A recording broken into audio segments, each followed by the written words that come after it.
Es increíble cómo pasa el tiempo. Entonces era 1940 y estamos en 1962. 22 años. Apenas puedo creerlo. Uno es joven y saludable. Tiene el cabello negro y el cutis terso. Y cuando se acuerda, está con la cabeza completamente blanca y lleno de arrugas y de achaques. 22 años y todavía me duele la historia de doña Matilde.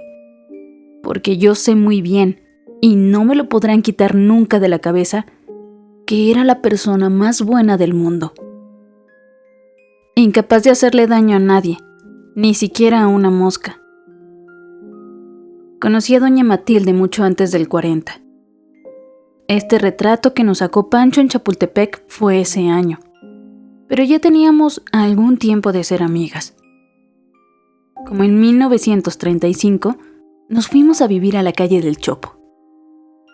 Así conocí a doña Matilde, que era la dueña de aquella casita. Ella también vivía en la misma calle del Chopo, en el número 12, a 2 cuadras de la casa que nos rentaba. Me acuerdo como si fuera ayer, de la primera vez que la vi. Toqué la puerta y salió a abrir una señora, o una señorita de bastante edad, toda vestida de negro.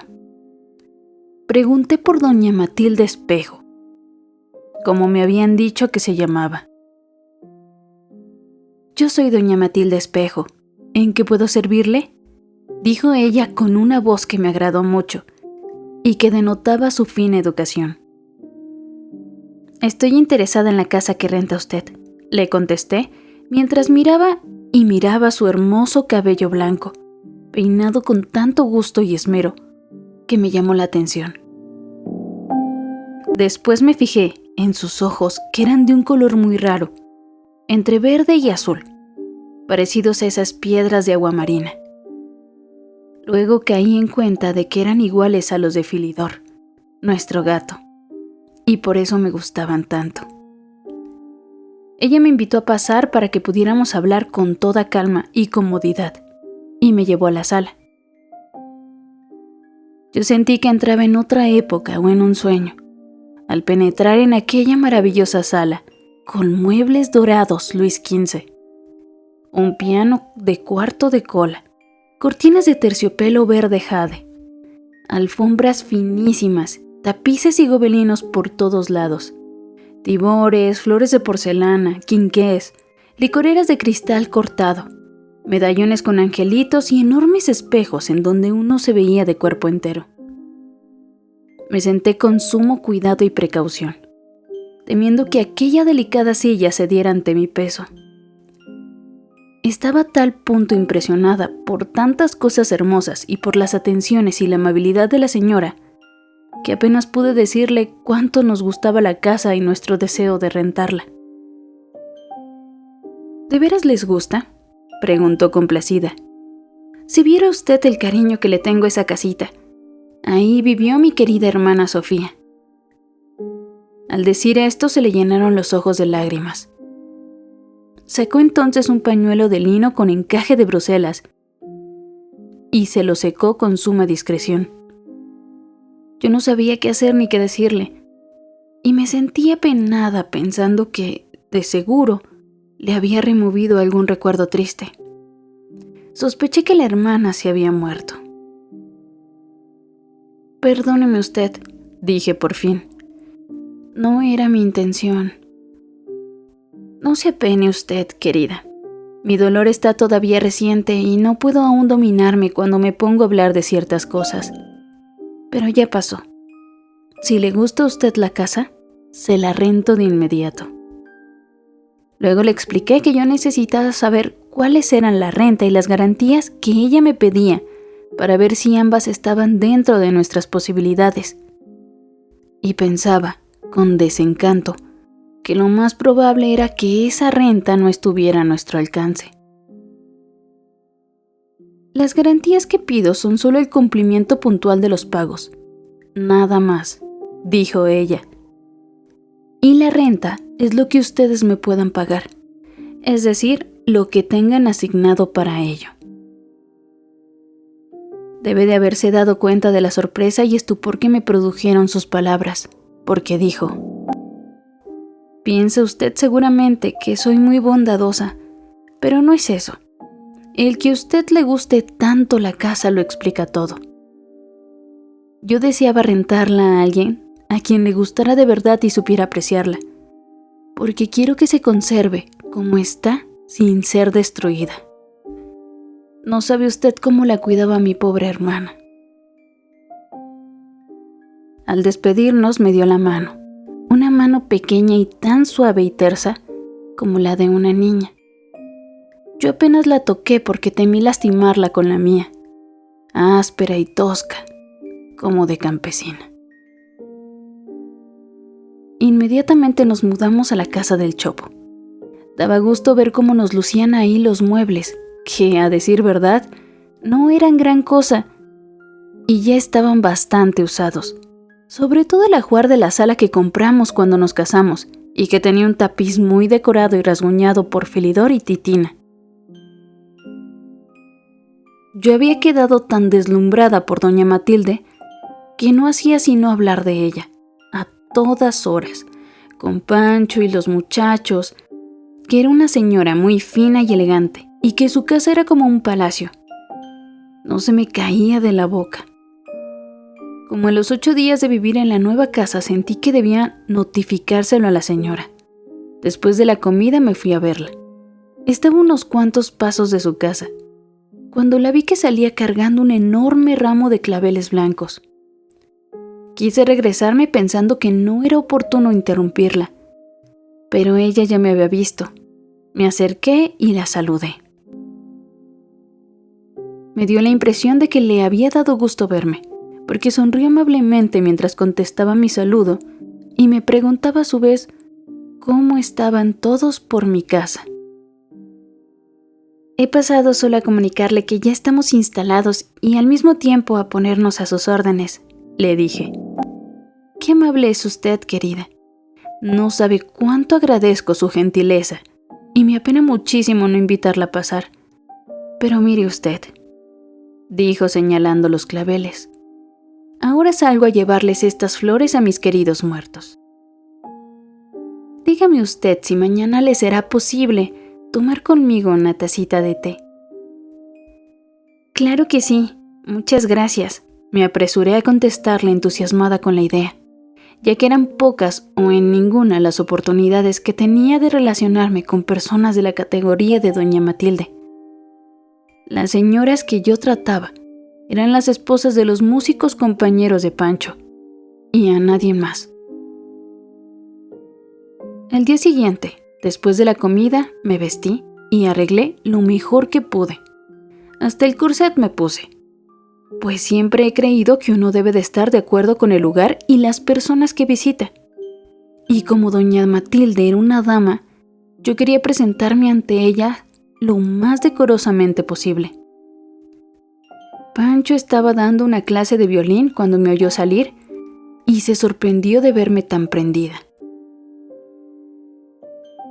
«¿A dónde vas tan emperifollada?», preguntó mirándome por arriba de sus lentes.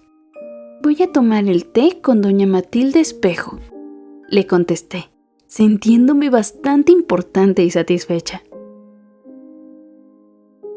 Doña Matilde me condujo hasta la sala tomándome del brazo, con tal atención y afecto, como si yo hubiera sido una señora de su misma clase y muy amiga suya. Eso es algo que jamás olvidaré. Me hizo sentar junto a ella en el sofá para que estuviera más cómoda.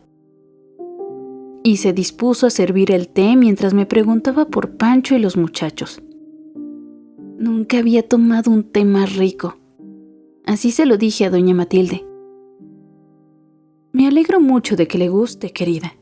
Es un té delicioso que yo adoro. Un té chino de pequeñas flores silvestres. Difícil de conseguir y bien caro. Pero, ¿qué quiere usted? Estoy tan mal acostumbrada a las cosas buenas que me es imposible privarme de ellas. Le aseguro a usted que soy capaz de cualquier cosa antes de prescindir de mis pequeños vicios». Esto lo dijo con mucha gracia y con un encanto especial que lo cautivaba a uno. De una cajita de lámina roja me ofreció un cigarrillo. Es otro de mis vicios, dijo sonriendo. Uno de los tabacos más rubios que existe en el mundo y tan suaves que jamás lastiman la garganta. Pruébelos usted. Estoy segura de que le gustarán. Acepté uno de los cigarrillos, observando cómo ella colocaba el suyo, de la manera más delicada, en una larga boquilla de marfil. Después del té tomamos coñac. Mientras ella me mostraba un álbum de familia lleno de fotografías de caballeros y de damas sumamente elegantes y distinguidos, y me iba explicando quiénes habían sido, pues todos habían muerto ya. Conocí a su hermana Sofía, la que vivió en nuestra casita, a su mamá y a su papá, a sus 2 hermanos. Entonces me di cuenta de que eran pasadas las 6 de la tarde y me dije que debía marcharme, aunque no tuviera ganas, porque no era nada correcto prolongar la primera visita. Eso me lo había dicho alguna vez mi madre, y yo no quería hacer nada que no estuviera bien frente a la señora. Me apena mucho que se vaya, querida. Vivo tan sola que momentos como estos son verdaderamente inapreciables. Pero prométame usted que volverá otro día a tomar el té conmigo. Le aseguré que era un honor para mí gozar de su compañía y que volvería siempre que ella me lo permitiera. Como a la semana me llegó una nota de papel color de rosa muy fino, donde me invitaba de nuevo a visitarla. Fue entonces cuando me dijo Pancho que le parecía absurdo que yo quisiera cultivar la amistad de doña Matilde, que pertenecíamos a 2 mundos diferentes y que yo nunca podría corresponder a sus atenciones.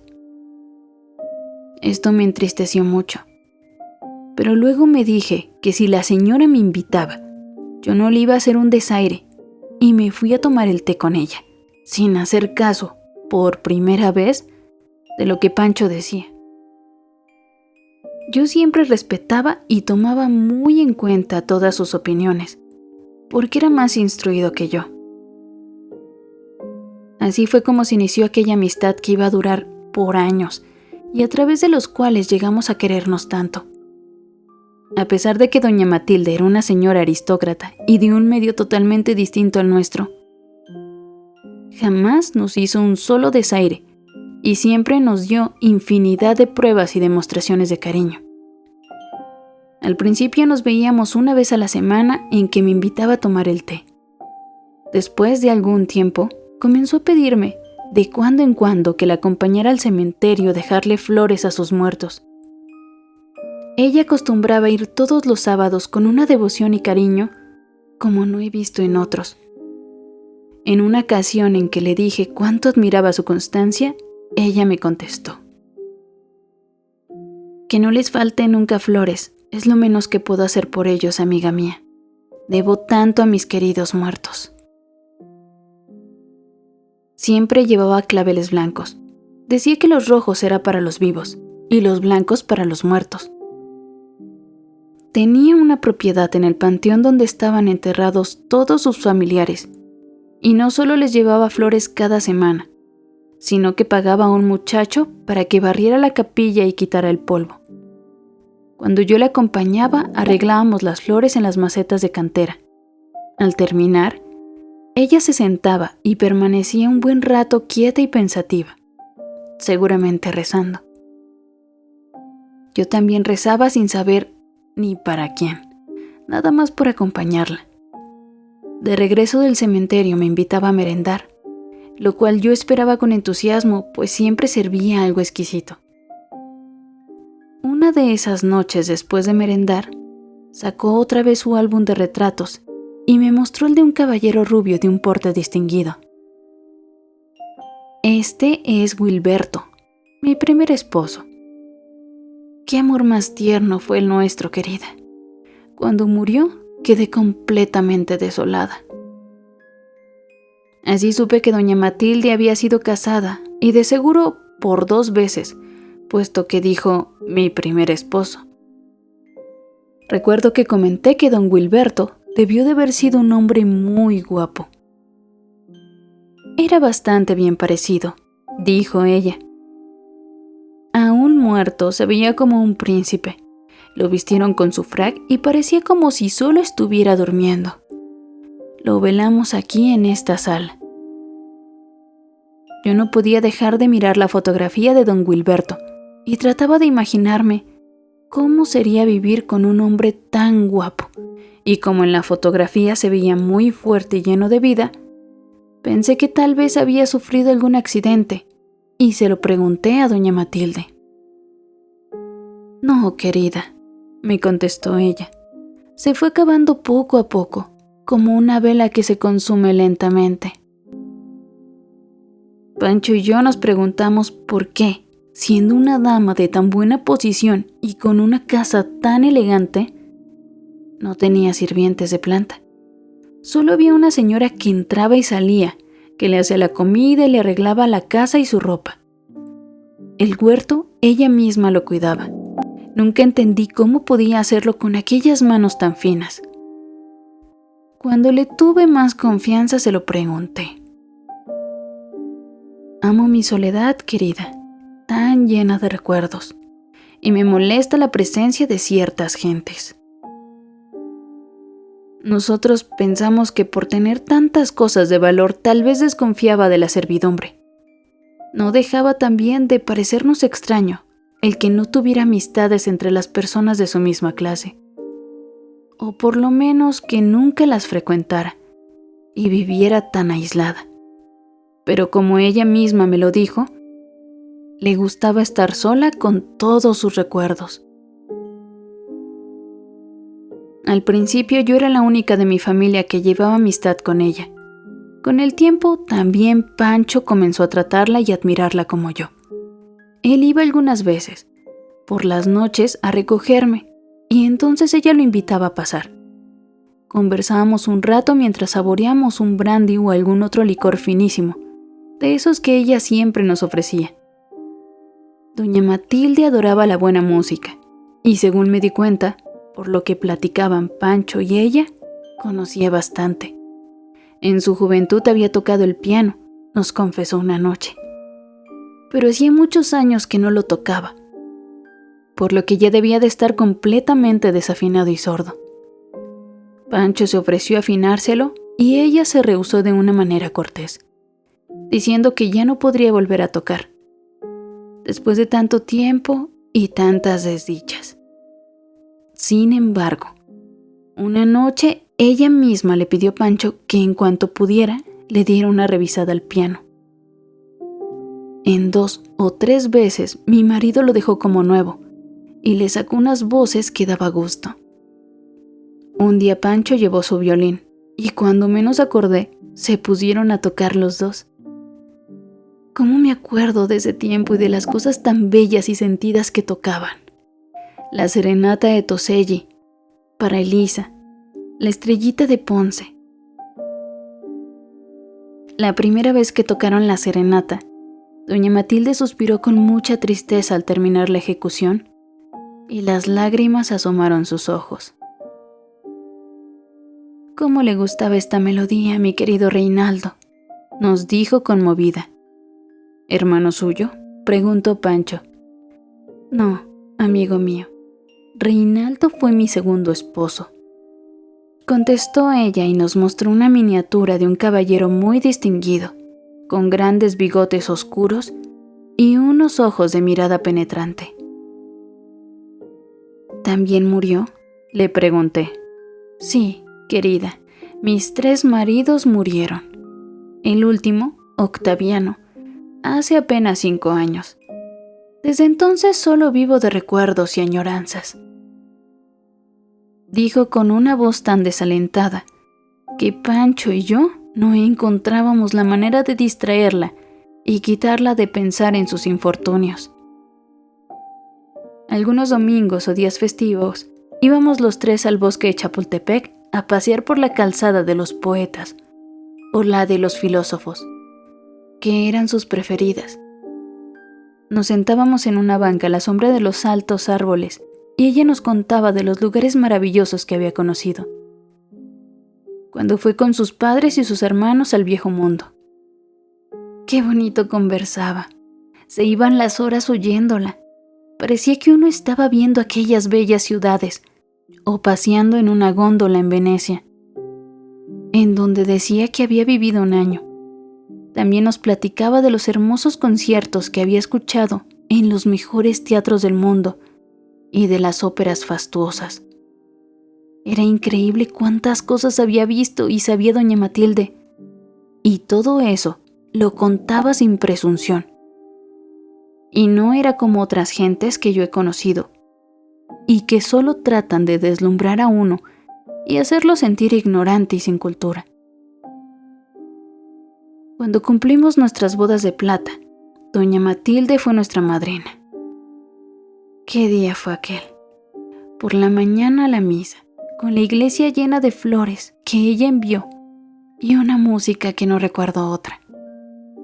Ni siquiera la del día en que nos casamos, porque entonces no pudimos pagar sino el órgano. Desayunamos en su casa con los muchachos y nos sirvió unos bocados como para reyes. Ella estaba muy contenta. Decía que las bodas la emocionaban mucho y no paraba de hacer recuerdos de las suyas. Después que terminamos de desayunar, nos llevó a la sala para darnos su regalo. Nos quedamos atontados y sin saber ni qué decirle, al recibir las escrituras a nuestro nombre de la casa que nos alquilaba. Fue la sorpresa mayor y más agradable de nuestra vida. No podíamos creerlo, era como estar soñando. Pancho y yo la abrazamos y no pudimos contener las lágrimas. No se pongan así, amigos míos. Es una celebración, no un entierro, decía ella. Vamos a tomar una copita y a platicar. Nos dio un licor muy fuerte y muy fino que le gustaba mucho a don Wilberto, su primer esposo.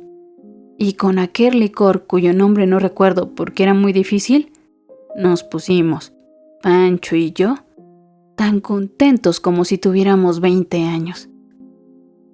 A ella nunca se le subían los vinos. De seguro porque estaba acostumbrada a ellos de toda su vida. Mi pobre Willy terminaba una botella diariamente. Lo paladeaba con una verdadera delicia. Hasta el último día de su vida lo bebió, nos dijo, y sonrió con una ternura al recordar a su primer compañero. Al poco tiempo de nuestro aniversario, Filidor y Titina tuvieron gatitos, y uno de ellos, un machito, sacó los mismos ojos de Filidor y de doña Matilde. Decidimos regalárselo por tener el color de sus ojos. Era precioso el gatito aquel, todo gris y con sus ojitos como 2 piedras de agua marina. A doña Matilde le gustó tanto que aceptó el obsequio. No obstante, que nunca en su vida había tenido ningún animal en su casa. Le puso el nombre de Minou y lo quería que daba gusto. Le compraba carne picada especial y le arregló una cesta muy linda para que durmiera al lado de la cama de ella. Todos los días lo peinaba y le ponía moños de listones finos. Creció muy bonito Minou, con la buena vida que le daba a doña Matilde. Pero un día, 14 de octubre que nunca olvidaré, se comió no sé qué alimaña del huerto y se envenenó. Doña Matilde nos mandó llamar con urgencia. La encontramos descompuesta y con los ojos enrojecidos, y al pobre Minou, que apenas si respiraba. Todas las luchas que le hicieron resultaron inútiles. Buscamos un veterinario que cobró 100 pesos solo por la visita. Le aplicó inyecciones y suero, pero Minou ya no pudo reanimarse y murió en las faldas de doña Matilde, que lloraba inconsolable. Cuando se serenó un poco, lo arregló en su canasta con flores y perfume y lo colocó en la sala arriba del piano. Le preguntamos qué pensaba hacer con el gatito y ella nos dijo que lo enterraría en el huerto para tenerlo más cerca. Pancho se ofreció a hacerlo, pero doña Matilde no aceptó. Muchas gracias, amigos míos. Son cosas que prefiero hacer yo misma, dijo con su voz más triste. La dejamos sentada junto al gatito muerto, con un dolor tan grande que partía el alma. ¿Y quién nos hubiera dicho que era la última vez que veríamos a doña Matilde en su casa? Al día siguiente de la muerte de Minou, después de comer, yo estaba lavando los trastes y Pancho dando una clase de solfeo. Cuando llegó don Roberto, el boticario de la esquina, que era muy amigo de Pancho, a decirnos todo excitado que habían llegado unos automóviles llenos de policías.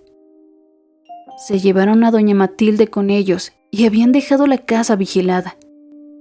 Nos quedamos tan sorprendidos y asustados como si hubiéramos visto una aparición y sin saber ni qué pensar. Cuando nos recobramos un poco, fuimos a ver qué había sucedido. Don Roberto estaba parado en la puerta de la botica y nos detuvo al pasar. Será mejor que no lleguen hasta la casa.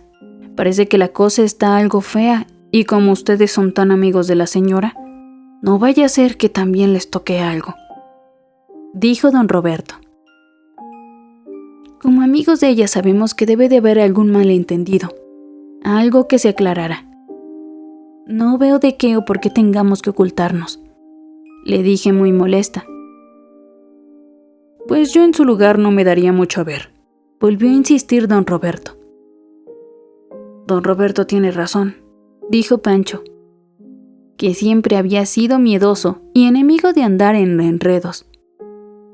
Será mejor que nos vayamos a nuestra casa y esperemos a ver qué se sabe. Después de todo, ¿qué podemos hacer nosotros?, dijo dirigiéndose a mí, que lo estaba mirando de feo modo. Nos fuimos a nuestra casa y nos sentamos a preguntarnos una y otra vez qué podía haber pasado. Así estuvimos hasta bien entrada la noche. Al día siguiente, había gran revuelo en la calle del Chopo. Parecía una feria por la cantidad de gente que iba y venía, y la que se aglomeraba frente a la casa de doña Matilde. No se metían en ella porque los gendarmes no dejaban entrar a nadie, pero se subían a las ventanas y a donde podían. Aún conservo los recortes de los periódicos. Era horrible lo que decían de la pobre señora. Por supuesto, meras calumnias y difamaciones de gente mala. Alguien, yo creo que uno de los vecinos que no la querían, y siempre estaban buscando la manera de molestarla, porque nunca se relacionó con ellos. Dieron parte a la policía de que la señora estaba haciendo un entierro en el jardín de su casa. Entonces, fueron los agentes y aprendieron, sin más, a doña Matilde, y escarbaron el huerto. Y claro, que encontraron la cajita con el pobre Minou. Y unos esqueletos humanos, que fue por lo que hicieron tanto escándalo, inventando las cosas más espantosas. Seguramente, como me explicó Pancho, aquellos esqueletos serían de algunos pobres indios de los que los españoles sacrificaron por montones y enterraron por todas partes. Pero con la buena e indefensa señora se ensañaron los periódicos, la policía y los malos vecinos. Nosotros maliciamos que, a lo mejor, lo que querían era que ella les diera una fuerte suma de dinero para que se quedaran callados, lo cual sucede con mucha frecuencia. Para complicar más el asunto, aparecieron dos güeras que, según decían los periódicos, eran las hijas del difunto don Octaviano de Monteros, el último esposo de doña Matilde. Y estas señoras o señoritas, sabrá Dios lo que serían, abrigaban dudas de que su padre no hubiera muerto de muerte natural. Y pidieron a la policía que se hiciera una investigación, exhumando el cadáver de don Octaviano. Alegaban que su padre le había dejado su fortuna íntegra a doña Matilde, y a ellas ni un solo centavo, lo cual resultaba sumamente extraño porque su padre las quería mucho. Como ellas se encontraban estudiando en un colegio en Suiza cuando el señor murió, siempre habían sospechado de doña Matilde. También decían que era demasiada casualidad que sus 3 maridos hubieran muerto de manera misteriosa, de enfermedades que nunca se supo que habían sido, y que no solo ellos, sino otros parientes de doña Matilde, murieron en igual forma, que todos eran ricos y que ella siempre quedaba como única heredera. Parecía que de pronto todo el mundo se hubiera vuelto loco. Fueron al cementerio y sacaron de sus tumbas a los parientes de doña Matilde y se pusieron a analizar los huesos y cabellos y cuanto encontraban. Entretanto, era espantoso lo que decían los periódicos de nuestra querida amiga. Asesina a sus 3 maridos y a sus parientes para quedarse con las herencias. Cuando inhumaba a un gato, se le descubrieron sus crímenes ocultos a través de los años. Y más cosas tan terribles y crueles como esta. Pancho y yo hicimos infinidad de luchas para que nos dejaran ver a doña Matilde, pero no nos lo permitían. Las hijas de don Octaviano aseguraban que no escatimarían nada hasta no averiguar la verdad sobre la muerte de su padre.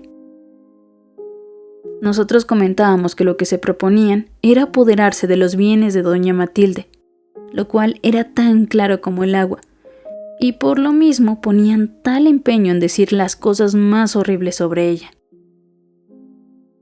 A los pocos días salió en los periódicos que se habían encontrado vestigios de arsénico en los cadáveres del cementerio, en los encontrados en el huerto y hasta en el gato, que doña Matilde los había asesinado suministrándoles pequeñas y diarias dosis de veneno.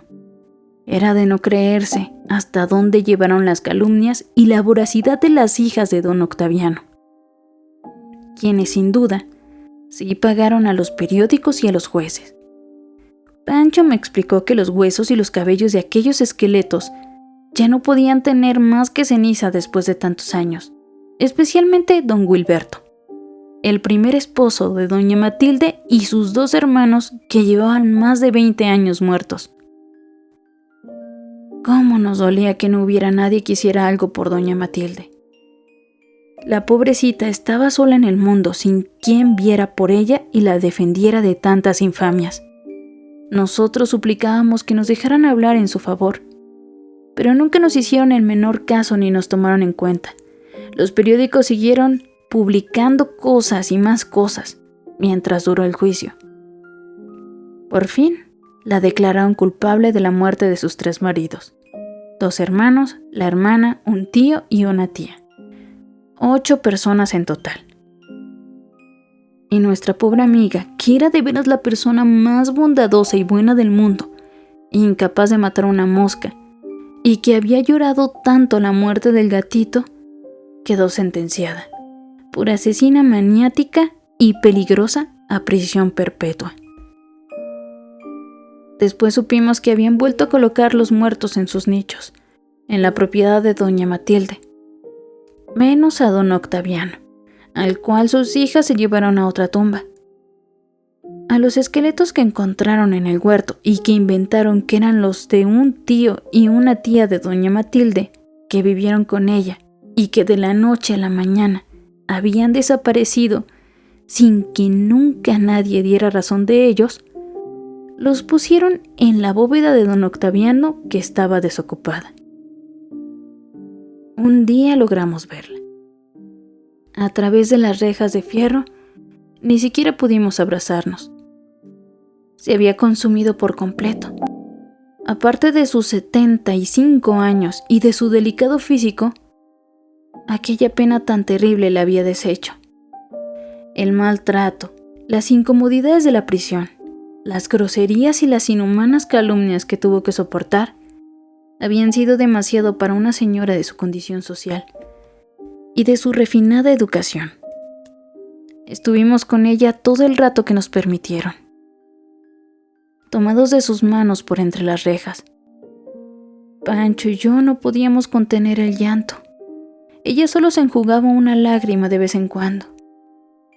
Yo pienso que su educación le impedía llorar a lágrima viva en un lugar como la cárcel, pero nos decía palabras tiernas y afectuosas. Que nuestro recuerdo y cariño la acompañaban siempre, que no la olvidáramos. Entonces nos dijeron que ya teníamos que irnos porque había terminado la visita. Nos quedamos mirándola hasta que desapareció tras la puerta de fierro. Esta fue la última vez que vimos a doña Matilde, porque a los pocos días de nuestra visita, murió repentinamente. Una mañana nos estábamos desayunando cuando llegó don Roberto el boticario con el periódico en la mano. En él leímos que había muerto la anciana asesina, y como sospechaban que se había suicidado, se le iba a practicar la autopsia. Nos pusimos a llorar como si se nos hubiera muerto de nuevo nuestra madre, y mirábamos el periódico sin lograr convencernos de que era cierto lo que estaba escrito. Después de tantas cosas como le habían hecho, no creyeron que hubiera muerto de muerte natural, que la mataron con sus crueles calumnias. Así son algunas gentes, especialmente la policía y los jueces. Y para salirse con la suya afirmaron que se envenenó con arsénico, igual que como había matado a sus víctimas, solo que ella tomó la dosis de una vez. Aseguraban que escondía el veneno dentro de un medallón con el retrato de sus padres, que siempre llevaba puesto. Y como nadie salió a defensa de doña Matilde, así se quedaron las cosas. Después de muchos trámites y súplicas, nos dejaron asistir a su entierro. Solo fuimos nosotros dos de particulares, y varios agentes de la policía y los sepultureros. Parece que accedieron, según supimos, porque ella pidió, en una carta, que cuando muriera les fuera permitido al maestro de música Francisco Escobar y a su digna esposa, amigos suyos muy dilectos, acompañarla en su sepelio. También fue, ahora que recuerdo, un sacerdote que no se cansaba de echar agua bendita hacia todos lados y a cada rato, y parecía muy nervioso. La enterraron conforme a sus deseos, junto a sus padres, por los que había tenido tanta adoración. Dentro de la caja de doña Matilde pusieron 2 pequeños cofres con las cenizas de los señores. Pancho y yo le llevamos sus claveles blancos y lloramos sin parar durante su entierro. Y después, siempre que nos acordábamos de ella y de su triste historia, nos consolaba un poco verle los ojos a Filidor, porque era como estar viendo los ojos de doña Matilde. Si te gustó el video, suscríbete y comenta. No olvides compartirlo con tus amigos, nos apoyaría para seguir haciendo más contenido así.